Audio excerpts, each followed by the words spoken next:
ಅಂತಹದೇನು ದಿನದ ಸಂದರ್ಭದಲ್ಲಿ ಅನುಭವಿಸುವ ಬದಲು ರಾತ್ರಿ ಹಾಸಿಗೆ ಮೇಲೆ ಅನುಭವಿಸುವುದು ಹೆಚ್ಚು ಸುಖ ಕೊಡುತ್ತದೆ. ಅದಕ್ಕೆ ಅಭ್ಯರ್ಥಿ ಹೇಳುತ್ತಾಳೆ, ಅದು ನಿದ್ದೆ ಸಾರ್. ಯಾವ ಜೀವಿ ನೀರಿನಲ್ಲಿ ವಾಸಿಸುತ್ತದೆ ಆದರೆ ನೀರು ಕುಡಿಯುವುದಿಲ್ಲ? ಅದಕ್ಕೆ ಉತ್ತರ ಅಭ್ಯರ್ಥಿ ಹೇಳುತ್ತಾಳೆ, ಕಪ್ಪೆ. ಅಂತಹ ಯಾವುದೊಂದು ಕೆಲಸ ಮಾಡಿದಾಗ ಮಕ್ಕಳು ಹೊರಗೆ ಬರುತ್ತವೆ. ಅದಕ್ಕೆ ಅಭ್ಯರ್ಥಿ ಹೇಳುತ್ತಾಳೆ, ಸರ್, ಶಾಲೆಯ ಕೊನೆಯ ಗಂಟೆ ಹೊಡೆದಾಗ ಮಕ್ಕಳು ಶಾಲೆಯಿಂದ ಹೊರಗೆ ಬರುತ್ತಾರೆ. ನೀನು ಮದುವೆ ಆಗದೆ ನೀನು ಗರ್ಭಿಣಿಯಾಗಿದ್ದೀಯಾ ಎಂದು ಗೊತ್ತಾದ್ರೆ ನೀನು ಏನು ಮಾಡುತ್ತೀಯಾ? ಅದಕ್ಕೆ ಅಭ್ಯರ್ಥಿ ಹೇಳುತ್ತಾಳೆ, ಸರ್, ಅದು ಒಂದು ಕೆಟ್ಟ ಕನಸು ಅಂತ ಮರೆತು ಬಿಡ್ತೀನಿ. ಒಳ್ಳೆಯ ಕನಸನ್ನ ನೋಡಿ ಒಳ್ಳೆಯ ಹುಡುಗಿ ಆಗ್ತೀನಿ. ಹೌದು, ಇಂತಹ ಚಿತ್ರ ವಿಚಿತ್ರ ಪ್ರಶ್ನೆಗಳನ್ನ IAS ಸಂದರ್ಶನದಲ್ಲಿ ಕೇಳಲಾಗುತ್ತದೆ. ಅಷ್ಟಕ್ಕೂ ಇಂತಹ ಪ್ರಶ್ನೆಗಳನ್ನ ಯಾಕೆ ಅಲ್ಲಿ ಕೇಳುತ್ತಾರೆ? ಯಾವ ಒಂದು ಮಾನದಂಡವನ್ನ ಇಟ್ಟುಕೊಂಡು ಇಂಥ ಪ್ರಶ್ನೆಗಳನ್ನ ಅಲ್ಲಿ ಕೇಳುತ್ತಾರೆ? ಇಂಥ ಪ್ರಶ್ನೆಗಳಿಗೆ ಉತ್ತರ ಕೊಡಲು ನಾವು ತುಂಬಾ ಓದಿಕೊಂಡಿರಬೇಕಾ ಅಥವಾ ನಮಗೆ ಸಮಯ ಪ್ರಜ್ಞೆ ಇರಬೇಕಾ? ಈ ಎಲ್ಲ ಮಾಹಿತಿಯನ್ನು ಇವತ್ತಿನ ಈ ವಿಡಿಯೋದಲ್ಲಿ ತಿಳಿದುಕೊಳ್ಳೋಣ. ಅದಕ್ಕಿಂತ ಮೊದಲು ನೀವು ನಮ್ಮ ಚಾನಲ್ಗೆ ಹೊಸಬರಾಗಿದ್ದರೆ ದಯವಿಟ್ಟು ಈಗಲೇ ಸಬ್ಸ್ಕ್ರೈಬ್ ಮಾಡಿ, ಜೊತೆಗೆ ಬೆಲ್ ಐಕನ್ ಕೂಡ ಪ್ರೆಸ್ ಮಾಡಿ.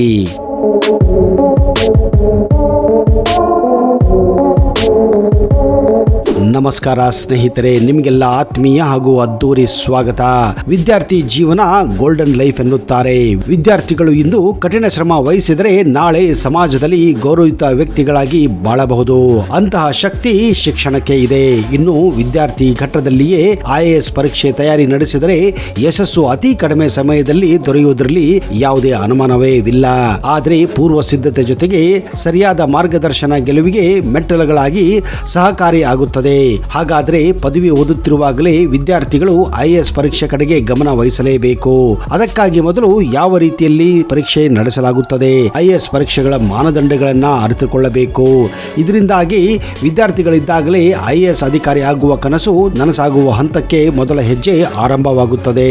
ಇನ್ನು ಅಂತಿಮ ವರ್ಷದ ಪದವಿ ವಿದ್ಯಾರ್ಥಿಗಳು ಪರೀಕ್ಷೆ ಮುಗಿದ ತಕ್ಷಣವೇ ಯಾವುದೇ ಕೆಲಸ ಸಿಕ್ಕಿತು ಎಂದು ಸೇರಿಕೊಳ್ಳುವ ಮುನ್ನ IAS ಪರೀಕ್ಷೆಗೆ ಕುಳಿತು ಓದಿದರೆ ಯಶಸ್ಸು ಬೇಗನೆ ಸಿಗುತ್ತದೆ. ಕೇಂದ್ರ ಲೋಕಸೇವಾ ಆಯೋಗದ UPSC ಪರೀಕ್ಷೆಯನ್ನ 3 ಹಂತಗಳಲ್ಲಿ ನಡೆಸಲಾಗುತ್ತದೆ. UPSCಯಲ್ಲಿ ಪ್ರಿಲಿಮ್ಸ್ ಮತ್ತು ಮುಖ್ಯ ಪರೀಕ್ಷೆಯಲ್ಲಿ ಯಶಸ್ವಿಯಾದಂತಹ ಅಭ್ಯರ್ಥಿಗಳನ್ನ ಸಂದರ್ಶನಕ್ಕೆ ಕರೆಯಲಾಗುತ್ತದೆ. UPSC ಸಂದರ್ಶನವು ಈ ಪರೀಕ್ಷೆಯ ಅತ್ಯಂತ ಕಷ್ಟಕರವಾದ ಹಂತವೆಂದು ಪರಿಗಣಿಸಲಾಗಿದೆ. IAS ಸಂದರ್ಶನದಲ್ಲಿ ಅಭ್ಯರ್ಥಿಗಳ ಬೌದ್ಧಿಕ ಸಾಮರ್ಥ್ಯವನ್ನ, ಮಾನಸಿಕ ತೀಕ್ಷ್ಣತೆ, ವಿಮರ್ಶಾತ್ಮಕ ಚಿಂತನೆ, ವಿಶ್ಲೇಷಣಾತ್ಮಕ ಚಿಂತನೆ, ಅಪಾಯದ ಮೌಲ್ಯಮಾಪನ, ಕೌಶಲ್ಯಗಳು, ಬಿಕ್ಕಟ್ಟು ನಿರ್ವಹಣೆ, ನಾಯಕರಾಗುವ ಸಾಮರ್ಥ್ಯ, ಬೌದ್ಧಿಕ ಮತ್ತು ನೈತಿಕ ಸಮಗ್ರತೆ ಹಾಗೂ ಸಮಯ ಪ್ರಜ್ಞೆಯನ್ನ ಇಲ್ಲಿ ತೀಕ್ಷ್ಣತೆಯಿಂದ ಪರೀಕ್ಷಿಸಲಾಗುತ್ತದೆ.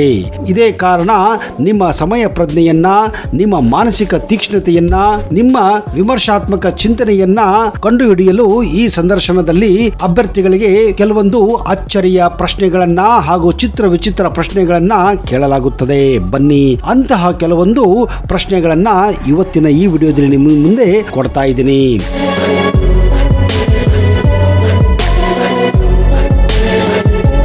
ಮೊದಲ ಪ್ರಶ್ನೆ, ಸಂದರ್ಶಕರು ಕೇಳುತ್ತಾರೆ, ಒಬ್ಬ ಸುಂದರ ಹೆಣ್ಣು ಎಷ್ಟೇ ಬೆಳ್ಳಗಿದ್ದರೂ ಯಾವ ಒಂದು ಭಾಗ ಅವಳದು ಕಪ್ಪಾಗಿರುತ್ತದೆ? ಅದಕ್ಕೆ ಅಭ್ಯರ್ಥಿ ಯೋಚನೆ ಮಾಡಿ ಹೇಳುತ್ತಾಳೆ, ಅದು ಅವಳ ನೆರಳು ಸರ್ ಎಂದು. ಹಸು ಹಾಲು ಕೊಡುತ್ತದೆ ಮತ್ತು ಕೋಳಿ ಮೊಟ್ಟೆ ನೀಡುತ್ತದೆ, ಎರಡನ್ನು ಯಾರು ಕೊಡಬಲ್ಲರು ಎಂದು ಸಂದರ್ಶಕರು ಅಭ್ಯರ್ಥಿಗೆ ಕೇಳಿದಾಗ ಅಭ್ಯರ್ಥಿ ಯೋಚನೆ ಮಾಡುತ್ತಾಳೆ. ಅವಳು ಹೇಳುವ ಉತ್ತರ ಹೀಗಿದೆ, ಹಾಲು ಮತ್ತು ಮೊಟ್ಟೆ ಎರಡನ್ನ ಮಾರುವ ಅಂಗಡಿಯವರು ಕೊಡುತ್ತಾರೆ ಎಂದು. ನಿಮ್ಮ ಯಾವುದೊಂದು ವಸ್ತುವನ್ನ ನಿಮಗಿಂತ ಜಾಸ್ತಿ ಬೇರೆಯವರು ಬಳಸುತ್ತಾರೆ ಎಂದು ಸಂದರ್ಶಕ ಕೇಳುತ್ತಾರೆ.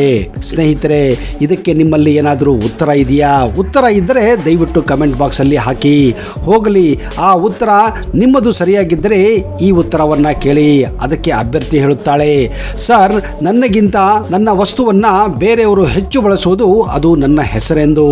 ಒಬ್ಬ ವ್ಯಕ್ತಿ ಸುಳ್ಳು ಹೇಳುತ್ತಿದ್ದಾನೆ ಎಂದು ಗೊತ್ತಾಗಲು ದೇಹದ ಯಾವ ಭಾಗದಿಂದ ನೀವು ಕಂಡುಹಿಡಿಯಬಹುದು? ಅದಕ್ಕೆ ಅಭ್ಯರ್ಥಿ ಉತ್ತರ ಕೊಡುತ್ತಾಳೆ, ಅದು ಮೂಗು. ಸುಳ್ಳು ಹೇಳುವಾಗ ಯಾವಾಗಲೂ ಮೂಗು ಬಿಸಿಯಾಗಿರುತ್ತದೆ. ಈ ಭೂಮಿಯ ಮೇಲೆ ಅತಿ ದೊಡ್ಡದಾದಂತಹ ಭೂಪ್ರಾಣಿ ಯಾವುದು? ಅದು ಆಫ್ರಿಕಾದ ಕಾಡಾನೆ ಎಂದು ಅಭ್ಯರ್ಥಿ ಹೇಳುತ್ತಾಳೆ. ಗಂಡಸರು ಯಾವುದನ್ನು ಮುಚ್ಚಿಕೊಂಡು ನಡೆಯುತ್ತಾರೆ ಮತ್ತು ಹೆಂಗಸರು ಅದನ್ನು ಹೆಚ್ಚಾಗಿ ತೋರಿಸಿಕೊಂಡು ನಡೆಯುತ್ತಾರೆ ಎಂದು ಸಂದರ್ಶಕರು ಅಭ್ಯರ್ಥಿಯನ್ನು ಕೇಳಿದಾಗ ಅದು ಪರ್ಸ್ ಸರ್. ಯಾಕಂದ್ರೆ ಪರ್ಸ್ ಅನ್ನ ಗಂಡಸರು ಮುಚ್ಚಿಕೊಂಡು ಓಡಾಡಿದರೆ ಹೆಂಗಸರು ಅದೇ ಪರ್ಸ್ ಅನ್ನ ತೋರಿಸಿಕೊಂಡು ಓಡಾಡುತ್ತಾರೆ.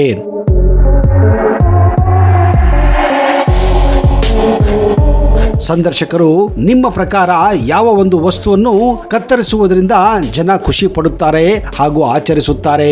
ಅದಕ್ಕೆ ಅಭ್ಯರ್ಥಿ ಹೇಳುತ್ತಾಳೆ, ಅದು ಕೇಕ್ ಸರ್. ಕೇಕ್ ಅನ್ನ ಕತ್ತರಿಸುವುದರಿಂದ ಜನ ಸಂಭ್ರಮವನ್ನ ಆಚರಿಸುತ್ತಾರೆ.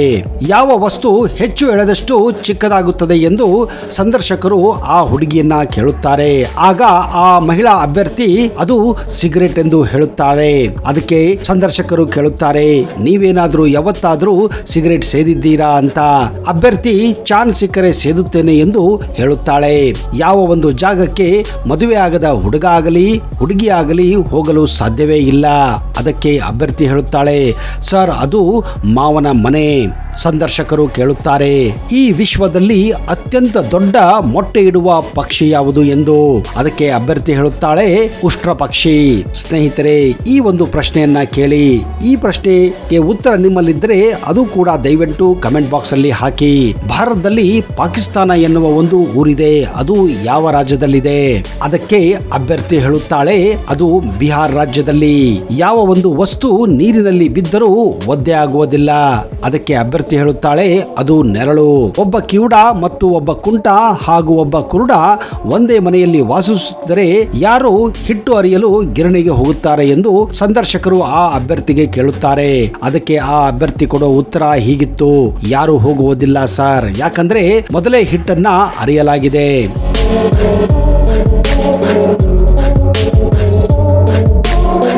ಕಡಿದರೆ ಕಚ್ಚೋಕೆ ಆಗಲ್ಲ, ಹಿಡಿದರೆ ಮುಟ್ಟೋಕೆ ಕೈಯಲ್ಲಿ ಸಿಗೋದಿಲ್ಲ.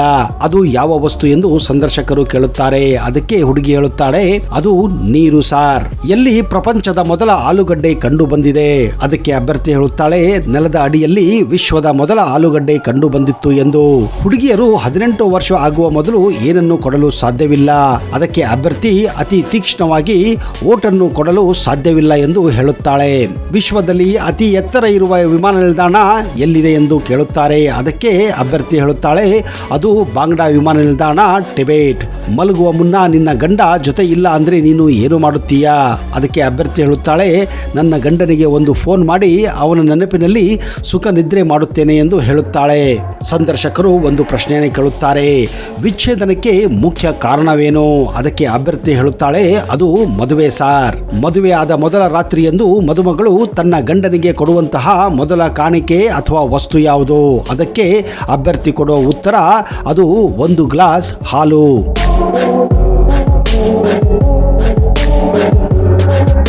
ನೋಡಿದಿರಾ ಸ್ನೇಹಿತರೆ, ಯಾವೆಲ್ಲ ಪ್ರಶ್ನೆಗಳೆಲ್ಲ ಯಾವ ರೀತಿ ತಿರುಚಿ ಮುರುಚಿ ಕೇಳುತ್ತಾರೆ ಎಂದು.